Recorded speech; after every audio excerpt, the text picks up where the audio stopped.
सारे ध्यानार्थियों को स्वागत है। नए नए ध्यानार्थी आए हैं आज तो। हाँ, है कि टीचर ही नहीं? लेट हो गई है आज। अरे सॉरी, लेट हो गई मैं। वो थोड़ा ओके। बात कर रहे हैं। नए साड़ी में है। साड़ी तो दशहरे नहीं की होती। शुभकामनाएं। हाँ जी, हाँ जी। अभी करेंगे ना हम। वेलकम उसी से करेंगे। चलिए, सारे ओके। ध्यानार्थियों को स्वागत है। आज हम 9 दिन का जो नव दुर्गा का नवरात्रियों का ध्यान करते हैं। आज विजयदशमी 10वां दिन है। तो सारे ध्यानार्थियों को, यूट्यूब एंड जूम के सारे ध्यानार्थियों को स्वागत है। और विजयदशमी का शुभकामनाएं सबको। मुझे एक चीज और पता चला आज। आज बहुत सीरियस क्लास अटेंड करी मैं। 1.5 घंटे का क्लास था। उसका थोड़ा सा सारांश बताऊंगी। ये जो नव दुर्गा और दशमी का पहली बार मैंने सुना। नया कोई चीज सुनते तो लगता है ना। हमने तो सुना था रामायण का युद्ध खत्म हो गया, 10वां दिन विजयदशमी मनाया जाता है, ऐसा कुछ। और आज मुझे ये पता चला, जब बच्चा पहले मंथ, जब पेट में आता है, कंसीव होता है बच्चे का, तो वो पहला रात्रि मना, मतलब फर्स्ट डे जो हम पूजा करते हैं, मान ये करते हैं देवी का, तो उसको उसके साथ कंपेयर किया हमने। कोई एक जीव जन्म लेता है तो पहला दिन हम ब्रह्मचारी नहीं बोलते हैं ना, शैलपुत्री बोलते हैं फर्स्ट मंथ। वैसे कंपेयर किया 9 मंथ्स तक का, जैसे उसका स्टेजेस होता है, वही दुर्गा जी का भी रहता है। पहला शैलपुत्री, देन ब्रह्मचारिणी, चंद्रघंटा।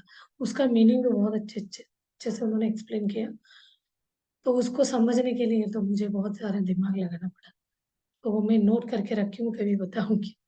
और उसके अलावा भी वो 9, फर्स्ट सेकंड थर्ड, यानी फर्स्ट मंथ बच्चे का जो पहला शैलपुत्री के फर्स्ट मंथ के साथ, सेकंड मंथ ब्रह्मचारिणी, और थर्ड मंथ चंद्रघंटा।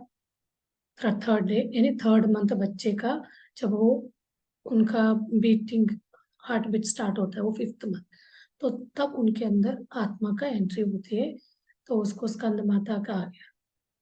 तो और Katyayani 6th, and Kalratri 7th, Mahagauri अष्टमी, सिद्धरात्रि नवमी, दशमी के दिन हम विजयदशमी, विजय मनाते हैं ना। जो बच्चा जन्म लेगा तो 10th मंथ में ही जन्म होता है। ऐसे हम इसका प्रोसेस देखा जाए तो ये जो स्थिति है, पहला रात्रि से लेके 9-10 तक, वही वही स्थिति में गुजरता है बच्चा जन्म, पहले महीने से लेके 10वां महीने तक। ये चीज मुझे बहुत सही लगा। आप पर्टिकुलर उन दिन का, जो देवी का, दुर्गा जी का, वो और बच्चे का जन्म और कैसे ग्रो करता है, वो क्या है, तीसरे महीने में 2 पार्ट में चेंज होता बोलते हैं। तब उनके में एक स्त्री तत्व और एक पुरुष तत्व का वो आता है, उसके बाद फिर जुड़ जाता है। 4th 5th मंथ में उनके अंदर जान, यानी वो आत्मा आती है, मतलब उसके वो एक हार्ट बीट शुरू होता है। तो 10th मंथ में उनको जन्म। तो ये लगा, अब एक बच्चे ने जन्म लिया। आप एक गांव का नाम ले लीजिए, कोई भी XYZ गांव से, उस गांव को सिटी में कन्वर्ट करिए, taluk, district, state, India, country, country के बाद महासागर, कॉन्टिनेंट होता है, सागर, मतलब ऐसे करके पूरा वर्ल्ड के साथ कंपेयर करेंगे तो हम कितने छोटे से छोटा सा एक कण जैसे लगेंगे। अब ये कण जैसे कि एक समुद्र का एक बूंद के जैसे, हम बोलते हैं ना, इंसान का जन्म एक अंश, भगवान का अंश, परमात्मा का अंश करके, ऐसे इतनी छोटी सी वो जो बूंद, उस ओशियन का एक ड्रॉप ऑफ ओशियन बोला जाएगा। लेकिन आप अपने अस्तित्व को ढूंढने जाएंगे उसी ड्रॉप में, यानी हम ध्यान में यही चीज करते हैं तो हम ब्रह्मांड देख सकते हैं, अहम ब्रह्मास्मि। यानी क्या हो जाएगा, मेन अस्तित्व क्या है, ओशियन, समुद्र, महासागर। तो वो एक बूंद जाके महासागर में मिल रहा है, उसी महासागर से वो बूंद निकल रहा है। तो ये मुझे समझाने का, कोई कोई को लगता है ना, हम कहाँ भगवान है मंदिर में है, किसी के भी दिमाग में मंदिर में ही है, तो हमारे अंदर है तो नहीं समझ आएगा। ये वाले बात से महासागर में बूंद को आप निकाल सकते हैं, ड्रॉप, एक ड्रॉप वाटर, तो हर इंसान के अंदर का जीव को ड्रॉप बोला जाएगा। वो जाके कहाँ मिलता है, समुंदर में मिलेगा, तो क्या हो जाएगा, मुक्ति पाएगा। तो हमारा भी जीवन एक अंश मात्र है, यानी ड्रॉप ऑफ वाटर। वो ड्रॉप ऑफ वाटर जाके महासागर से मिलता है, तो क्या हो जाएगा, हम अपने आप में उस ड्रॉप से हम एक अपने अंदर का अस्तित्व को पहचान के देखेंगे। तो ध्यान से पॉसिबल है, कोई जो, सब अलग अलग विधि से भी कर सकते हैं। कोई भक्ति योग से उसको पाता है, पा लिया भी, प्रूव अपने आप को चैलेंज करता है, मैं तो भक्ति योग से परमात्मा को पा लिया, होगा वो इतना इससे कर रहा होगा, बट हमें, हम ब्रह्मास्मि बोलते हैं ना, अपने शरीर में ही है, तो हम शरीर, आत्मा इज हम ब्रह्मास्मि परमात्मा। तो कब पता चलता है, जब हम डीप ध्यान करते हैं तो उस चीज को महसूस कर सकते हैं। तो हमारे साथ जो भी चीज होता है लाइफ में, जिंदगी भर, जन्म से लेके मृत्यु तक का जो जो भी हमारे साथ होता है, वो अपने कर्म से ही होगा, जो कर्म हम चार्ज करके लाए हैं पास्ट लाइफ में, उसी का फल हम अभी भुगत रहे रहते हैं। जो हमारे साथ क्रिया हो जाता है, तो आप समझ लीजिए वो हम बाइंड करके लाए थे, वो डिस्चार्ज हो गए। तो नए कर्म कैसे बनता है, ये वाला, ये भी हम धो सकते हैं ध्यान से। अपने कर्मों को भी हम क्या कर सकते हैं, बर्न, जला सकते हैं। बहुत पावरफुल टूल है ध्यान करने से। अब कोई भी दूसरे चीज करने से हमारे कर्म नहीं जाएगा, इसमें जाता है। तो बोले जाते हैं ये लोग अपना, you are creator of your own reality करके बोलते हैं। और ध्यान से ज्ञान, ज्ञान से मुक्ति, मुक्ति यानी यही वाले मुक्ति, जो हम ड्रॉप है, ड्रॉप से परमात्मा यानी महासागर को मिलना एक मुक्ति है। इस शरीर से मुक्ति पाना एक हो गया, और आत्मा से मुक्ति पाना फाइनली परमात्मा के साथ लीन होना। ये तो एक एक स्ट्रेट लाइन बोलते हैं ना, एक के पीछे एक, उसी के एक ही पीछे दिखेगा नहीं, स्ट्रेट लाइन में आप पीछे का पार्ट नहीं देख सकते, उसको क्या कर सकते हैं, हम महसूस कर सकते हैं एक स्ट्रेट लाइन। पीछे एक शरीर है, भौतिक शरीर, उसके अंदर आत्मा है, आत्मा के पीछे परमात्मा है। तो उसको महसूस करना है, यानी मात्र हम ध्यान से हमें एक पिक्चर रूप में दिखते जाता है। कोई कोई को दिखना बंद हो जाता है बोलते, क्योंकि उनका प्रोग्रेस आगे जा रहा है, तो नेक्स्ट आगे कुछ दिखेगा, तब तक हमें पेशेंस नहीं है, तो हम क्या, हो अपना पेशेंस टूट जाता है, हम छोड़ देते हैं। हमें वो चीज शुरू में दिख रहा था, अभी वो एक मैडम नहीं पूछ रहे थे उस दिन, मुझे कितना अच्छा अनुभव हो रहे थे, अभी वही नहीं रहे, कोई नहीं रहे। जब हम अवेयरनेस में आते हैं, शुरू शुरू में तो हम एक क्यूरियोसिटी से करते हैं, तो अवेयरनेस से हम करने जाते हैं ना, तब हमारा एक एक लाइफ का कर्म का वो खुलने लगता है अकाउंट। तो वो वॉश आउट होते होते, जब पूरा आपका सारे कर्म खत्म हो जाएगा, तब आपको वो चीज महसूस होने लगता है। तो उसके लिए हमें क्या करना पड़ेगा, अपने आप को देखना है, अपने अंदर का, अंदर अंदर झांक के देखना, झांकना। कैसे देखना है, तो आपको अपने श्वास को ऑब्जर्व करेंगे, श्वास से थॉटलेस हो जाते हैं, तो आप यहाँ से और यहाँ से दोनों इंटरसेक्ट होते हैं, तो वहां पे अपना ग्लैंड है, ये है थर्ड आई बोलते हैं, आज्ञा चक्र बोलते हैं, आज्ञा चक्र बोलते हैं। वो ग्लैंड जहाँ इंटरसेक्ट होता है वहीं पे अपना थर्ड आई है। तो थर्ड आई आपको ओपन लाइट सा दिखेगा, तो कभी कभी ब्लिंक, थोड़ा सा ब्लिंक होके चला जाएगा, कभी बहुत टाइम तक रहेगा, कहीं आपको पिक्चर रूप में दिखेगा। वो चीज को आप कब आप थॉटलेस हो जाएंगे, बिल्कुल स्टैंड स्टिल होगा। जैसे हम मड वाटर का एग्जांपल देते हो, जब मड से नीचे सेटल होता है तो पानी का ट्रांसपेरेंट कैसे दिखता है, अपना फेस दिखने लगता है। वही चीज यहाँ होगा। जब हम अपने अंदर देखेंगे तो हमें अंधेरा पहले विचार से दिखेगा, बहुत सारे विचार आने लगे, उसके बाद विचार खत्म होते होते तो ऐसा लगेगा अंधेरा सा है। उस अंधेरा को चीरते हुए हम अंदर जाए, तभी बोलते हैं हम आप टनल के अंदर से जाए। तो ये वाले को हम, ये जा रहा है वर्टिकली, यहाँ वर्टिकली आ रहा है, ये वाला हॉरिजॉन्टली पीछे जा रहा है। तो ये और इन दोनों के बीच का इंटरसेक्शन जहाँ होता है तो वो एक्टिवेट होगा थर्ड आई। तो हम प्लेस को आपको बताते हैं, ये वाला जगह, आपको कंफ्यूजन ना हो ध्यान करते समय। तो आप यहाँ से, जब आपको थॉट नहीं आ रहा है तो आपको सीधा आप यहाँ पे ध्यान आता है। तो आप इधर से अपना इनर जर्नी शुरू करेंगे तो आपको एक एक चीजें महसूस होने लगेगा। आप हर बॉडी के ऑर्गन को देख सकते हैं। और ये जो हम सहस्रार चक्र बोलते हैं ना, it's a nothing but your brain. Brain में सहस्रार नाड़ी सेल्स होते हैं। तो आप इमेजिन करके देखिए, सेल को आप साइंस स्टूडेंट देखते हो ना, पिक्चर में दिखाया रहता है ब्रेन में सहस्रार नाड़ी है। तो ऐसे हमारे चक्र जो है केंद्र बिंदु है, एनर्जी पॉइंट्स। तो इनसे, ये जो सहस्रार चक्र से ब्रेन कनेक्ट हुआ है, तो इससे इनका एक पोजीशन में बताया कहाँ का कनेक्ट है। तो ये आपका ज्ञान चक्र बोलते हैं।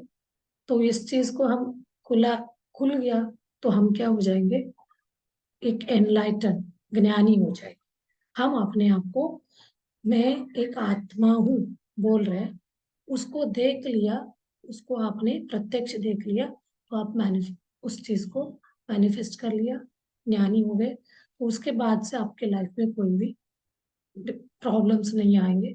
आ भी गए ना, वो ऐसे ही पानी के ऊपर का, वो बोलते हैं ना गुल्ली, तो वो फूट जाएगा। तो उस प्रॉब्लम से आप ऐसे निकल के आ जाओगे, आपको पता ही नहीं चलेगा। क्योंकि आपके अंदर सिक्स सेंस खुल जाता है। सिक्स सेंस खुलना यानी पहले ही वो समझ जाना क्या प्रॉब्लम हमारे साथ आने वाला है। तो आने वाला प्रॉब्लम पता चलेगा तो उस हिसाब से हम चेंज करेंगे, उसको उसके साथ एडजस्टमेंट लेंगे। उसको हम तोड़ नहीं सकते। मुझे कुछ कल मुझे मृत्यु होने वाला है, कल रास्ते में जब नहीं हो, पता चल गया करके मैं घर में बंद के तो नहीं रह सकते। कर्म का विरोध हो गया। कर्म को प्रकृति के विरोध नहीं जा सकते। लेकिन मैं अवेयरनेस में रहूंगी, वो जो मेरे साथ पहले मुझे इंट्यूशन आया था, तो उस चीज को मैं इजीली फेस कर सकती हूँ। वहां हम बिना कोई हार्म से, मतलब हर्ट हुए बिना, उसको हम पार कर सकते हैं। यहाँ पे क्या होगा, अपना कर्म भी पूरा होना है। किसी कोई एक्सीडेंट के बोले ना, एक्सीडेंट हो भी जाएगा तो आपको तकलीफ, मतलब ज्यादा दिक्कत प्रॉब्लम नहीं होगा, क्योंकि आप अवेयरनेस में हैं। तो उससे हम, जब वो अध्यात्म में जाते हैं तो यही बात होंगे, हमारे दिमाग में कैलकुलेशन चलता है, सोच हमेशा एक पॉजिटिव और लोक कल्याण वाली। तो इसमें मेरा क्या प्रॉफिट है, मेरा क्या लॉस है। हम पहले क्या थे, भौतिक शरीर में थे, ध्यान से पहले हमेशा हम अपना ही फायदे का सोचते थे, वो शरीर का, आत्मा का फायदा नहीं। आत्मा का फायदा सोचना अल्टीमेट, बट हम शरीर का फायदा सोचते। तो मुझे क्या मिलेगा ये करने से, ऐसे सोचते। जब हम ध्यान में आते हैं, स्पिरिचुअल में, आध्यात्म में, तब हम क्या सोचते, अपना सोल का, आत्मा का हित का सोचने लगे। जब आत्मा का हित का सोचने लगे, ये शरीर क्या हो गया, नश्वर हो गया। तो कोई भी शरीर के अहित होगा तो उस चीज को हम क्या, कैसे लेते, ये मेरा चार्जड कर्मा था, इसको तो डिस्चार्ज होना था, उसको मुझे खुशी खुशी आने देना है, निकल जाएगा। तो आप आत्मा में रह जाओगे तो वो आपको कोई भी तकलीफ, आप मतलब एक तरह न्यूट्रल, उसको आप लेट गो करोगे, वो वाला एनर्जी आपके अंदर आ जाए। चलिए मास्टर्स, बहुत लंबी चली गई, कुछ बोलते बोलते। ध्यान में बैठते, दोनों हाथों को, उंगलियों को उंगलियों में ऐसे फंसाइए और इसको अपने गोद में रखेंगे। आप कंफर्टेबल जगह पे बैठ जाइए, ज्यादा देर तक आप आराम से बैठ सके। आप सोफे पे, बेड पे, कहीं पे भी बैठ सकते हैं, जमीन में भी बैठ सकते हैं। तो पीछे वाल दीवार का सपोर्ट लेके बैठ जाइए। ऐसा कोई पद्मासन में बैठना है, ऐसा कुछ ये नहीं है। आरामदायक स्थिति में आप बैठ जाइए और चेयर या सोफे पे बैठे दोनों पैरों को क्रॉस करिए। क्रॉस करके पैर को जमीन पे टच करना चाहिए, ग्राउंडिंग करना है। जो एनर्जी हमारे शरीर से फ्लो होता है वो ग्राउंड में जाएगा, तो अर्थ, मदर अर्थ के अंदर का भी जो पोल्यूशन है ना, वो भी शुद्ध हो जाए। तो ये ध्यान से अपना ही उद्धार नहीं, हम जो पोल्यूटेड एरिया ना उसको भी शुद्ध कर सकते। आप घर का शुद्धिकरण कर सकते हो, तो आप अपना एनर्जी को भेजेंगे तो आपका एरिया, आप आप इसको देख लीजिए, मतलब ट्राई करके एक जगह पे बैठ के आप करोगे ना, वहां पे आपका एक एनर्जी बनेगा। आप उसी जगह पर डेली बैठोगे तो आपको इमिडिएटली उस एनर्जी के साथ आप जुड़ जाओ। कोई नया जगह जिस दिन बैठते थोड़ा सा आपको टाइम लगे, तो वो आप करके देखना। एक ही जगह पे बैठने से आपको वहां पे एक तरह का आपका एनर्जी उस ग्राउंडिंग हुआ रहेगा। अगले दिन आपको फिर इजीली आपको वही करेगा। नई जगह में थोड़ा सा आपका दिमाग घूमता है, विचार आपको डिस्टर्ब करता है। तो ये वाला क्या है, हमें जब हमारे शरीर में ध्यान करते करते आपके शरीर में एनर्जी ओवरफ्लो होता है, तो आपको चलते फिरते ऐसा लगेगा कोई करंट पास हो रहा है। तब भी आपको ग्राउंडिंग करने के लिए बेयरफुट चलना चाहिए। हमें तो बोला जाता था जब क्लास में थे होते थे, आपको बिना चप्पल का चले हुए तो आपका एनर्जी, बहुत ज्यादा ध्यान करके आपने एनर्जी गेन किया तो वो ग्राउंडिंग होके मदर अर्थ में चला जाएगा। नहीं तो पेड़ को आप पकड़ के अपना एनर्जी को पास कर सकते हैं। आपके अंदर नेगेटिव हो पॉजिटिव हो, तो दोनों आपके साथ, पेड़ के साथ आप कनेक्ट हो जाओगे। तो वो पेड़ आपका ले, क्योंकि पेड़ प्योर है, उसके अंदर कोई नेगेटिव सोच नहीं, किसी के बारे में गलत नहीं, सेवा भाव। वो कभी भी अपने आप को नहीं चाहता है, मतलब मुझे मिलना, फल अपने लिए चाहता है, छाया अपने लिए चाहता है, उसके तो लकड़ी उसके तो अपने लिए लेता है वो नहीं। तो क्या हो गया, वो एक तरह का प्यूरिटी, एक गॉडलीहुड उनके अंदर है। तो आप उनके साथ कनेक्ट हो जाओगे ना, आपके अंदर के नेगेटिव एनर्जी वो ले लेगा, तो आपको पॉजिटिव एनर्जी। ये आपको हमारे क्लास में एक दिन की प्रोसेस करके कराया। सब लोग ऐसे पेट पकड़ के बोलने लगे, आपके मन में जो भी तकलीफ है, दुख है, किसी व्यक्ति के साथ शेयर नहीं कर पा रहे, उस पेड़ के साथ शेयर करो, तो आपका पूरा टेंशन, आपका प्रॉब्लम सारा रिलीज हो जाए। अब मानोगे नहीं, 10-15 मिनट कोई कोई लोग ऐसे पेड़ पकड़ के खड़े थे, उनके आंखों में आंसू जा रहा था, मैंने तो नहीं पकड़ी क्योंकि मुझे अजीब लग रहा था। तो सबको देख के मैं हैरान रह गई, ऐसे रो रहे थे कोई कोई लोग, बोलते थे आपको जो भी फीलिंग हो रहा है उनके साथ बातें करना है, मतलब जोर से अंदर से इंटरेक्शन करना है, तो इतने आपके आंसू निकलेंगे। तो मुझे तो लगा कुछ तो हुआ होगा। चलिए मास्टर, ये चीज भी आप ट्राई करके देख सकते हैं। बहुत सारे एक्सपेरिमेंट्स है करने के लिए, छोटे छोटे आप कर करके आप अपने आप का एनर्जी को बढ़ाते जाना चाहिए। आत्मा का अवेयरनेस, आत्मा का अनुभूति को हमें महसूस करना है। तो सहज श्वास, चश्मा नहीं पहनना चाहिए ध्यान के टाइम, चश्मा रिमूव करके साइड में रख दीजिए और 3-4 लंबे लंबे सांसें लेना है। उसके बाद हमें अपना सहज, नेचुरल, प्राकृतिक सांस को ऑब्जर्व करते जाना है। जैसे अंदर आते हुए श्वास, बाहर जाते हुए। जन्म से लेकर मृत्यु तक हमारा श्वास 24/7 चलता रहता है। उसी सहज श्वास को हमें देखना है साक्षी भाव से। उसमें कोई प्रेशर नहीं, कोई कुंभक नहीं, कोई रेचक नहीं है। सहज अपने श्वास को हम देखते जाएंगे तो इसको कहते हैं सहज प्राणायाम।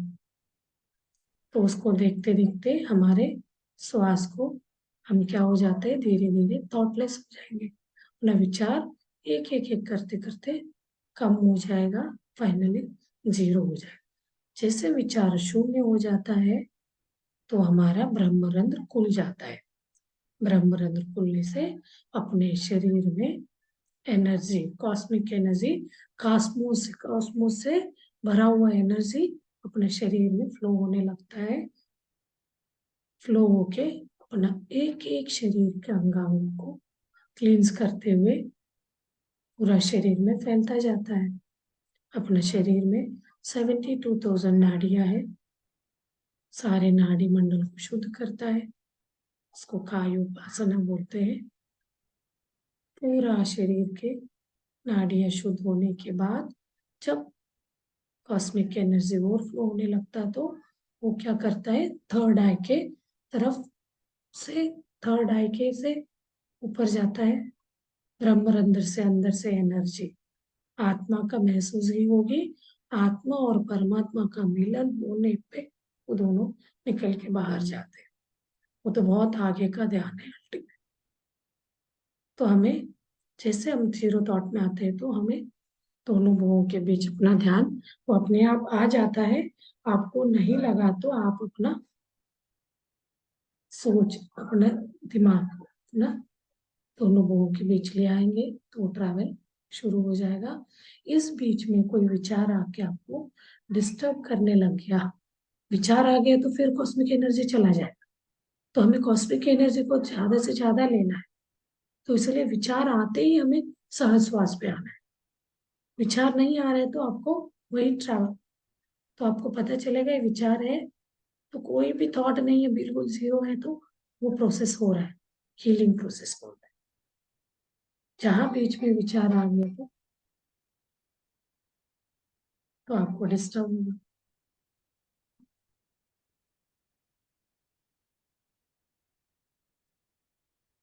कि मास्टर्स आप ध्यान को कंटिन्यू करें।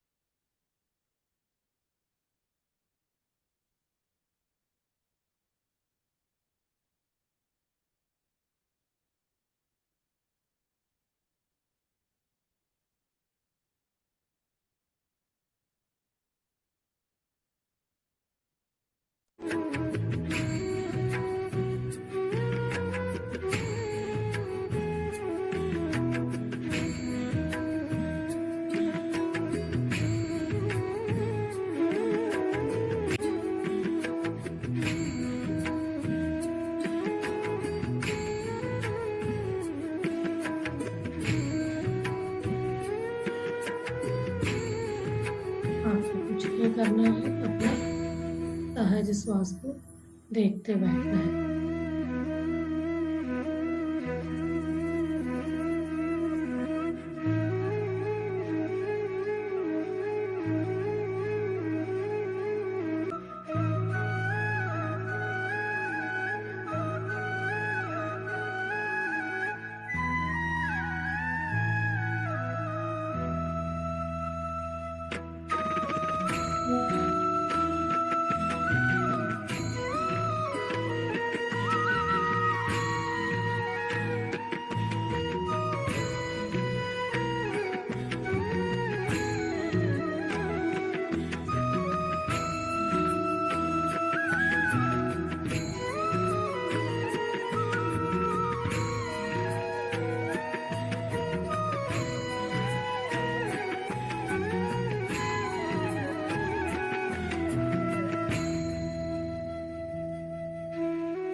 Last 30 seconds, masters.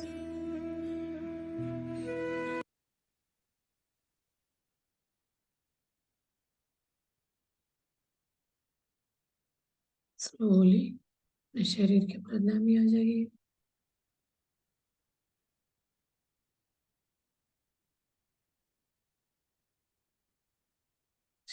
शरीर के अंगांगों को महसूस करिए।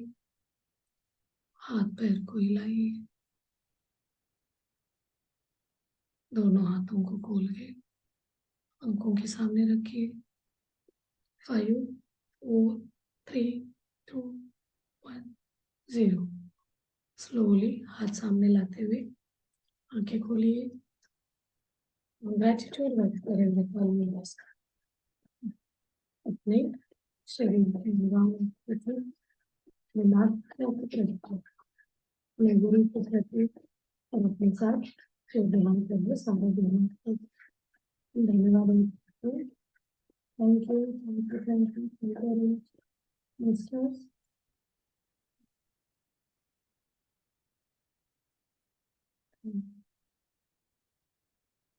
हाँ जी, कल बाद में कनेक्ट हुई थी, आप लोग आए नहीं। बाद में कनेक्ट हुई थी मैं, इसके क्लोज होने के बाद। हाँ 5-10 मिनट कोई नहीं है। ये आ गए थे मेरे हस्बैंड, दोपहर से कनेक्ट हुए थे तो फिर कनेक्ट हो गई थी मेरे। अच्छा।